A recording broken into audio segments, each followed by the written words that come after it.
Something else that is up, copper. It's reached $13,000 a ton for the first time. This comes as mines outages and trade dislocations fuel concerns over supplies of the key industrial metal. Let's get more on this from Chris McHaney, Executive Vice President and Head of Investment Management and Strategy at Global X. Chris, thanks very much for joining us.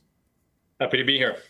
Just quick, is this what's happening in Venezuela? Will that have any kind of an effect on copper? Largely no. I mean, the impact of Venezuela largely has to do with the oil and gas industry, the more energy-oriented industries out there. So probably very little spillover into the copper markets. Okay, so it's tariffs that are driving this right now and what the U.S. is doing. Yeah, really. I mean, with any commodity, you have to look at demand and supply factors. We have, of course, significant demand for copper. We already did with things like energy transition, electric vehicle build out, things like that. Of course, electric vehicles require a lot more copper than traditional vehicles do. And so when we had things like EVs being built out, you had wind and solar coming online, a lot of demand for copper in order to build out that network. And now we have new demand, really, or newer demand from data centers and the build out around AI. And of course, that AI infrastructure is causing a lot more demand for copper here right now. And I was looking, the U.S., I think, holds roughly half of global inventories, but they only use 10% of the world market copper. Are they cornered, or are they just holding on to it for needs coming up, expected needs coming up?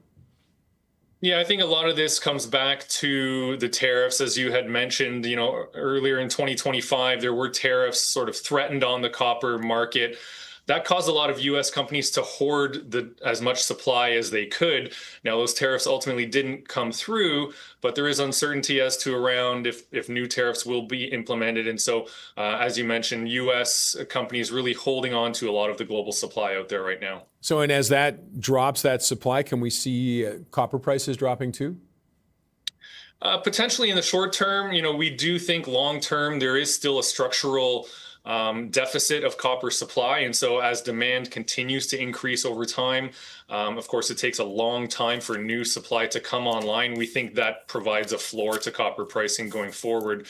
You know, just looking at S&P Global, they're predicting copper demand is going to increase, call it 66%, maybe about 2/3 in the next 10 to 20 years, and potentially even more as you move that time horizon out. And so, you know, really from the demand picture, nothing really slowing down from that side of things. And so it will be incumbent on finding new supply and bringing new supply online in order to ease those prices. And that takes a while. There's also concerns going on with the strike. How much of a factor is that right now down at the Capstone mine in Chile? Yeah, really, you know, you talk about a strike. There's also been some closures of some mines as well due to safety concerns and incidents at some mines. And so all of this is having a big impact on the supply. Again, you know, demand continuing to increase, supply actually constrained, not just from new supply not being able to come online, but as you say, some of these mines being closed for various reasons, meaning existing supply that we thought was there is not coming out of the ground for any time soon. Do we see more? I mean, part of the reason, from what I understand from the strike down at Capstone, it's on. They say, hey, look, copper's at record highs. We want a piece of the pie. Is there murmurs and rumors of other mines seeing similar situations? Hard to say, really. You know, in terms of where copper is globally, it's very dispersed. You know, of course, concentration in Chile and Peru in South America, but also China, Russia, Australia, others have a lot of supply as well. So really it is dependent on each of those markets. Of course, labor issues are different from region to region as well. So, you know, we don't think that's going to be a huge concern going forward. But again, anything that constrains supply is going to have some sort of upward momentum on prices. And what other things are you keeping an eye on when it comes to copper?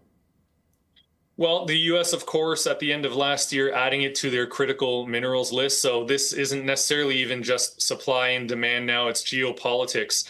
And so a lot of countries, and of course the U.S. very symbolically by adding copper to its critical minerals list is indicating the importance to national security of containing and having a copper supply and supply chains that go into the country. And so you'll probably see other countries look to do this as well. And it's going to create a global arms race to keep that copper supply within domestic borders. I guess the big one for that is China. It feels like it's been quite quiet, actually. Yeah, that's right. We haven't heard much out of there. It's really been about, some of these disruptions that we've been talking about. Of course, we know China is forging ahead with AI as well. In terms of that build out, there's really an arms race there also. And so again, going back to that data center requirement and that compute requirement requires a lot of copper for that. And so you can be sure China will be needing a lot of that as well. Okay, Chris, we'll wrap it up there. Thanks as always for joining us.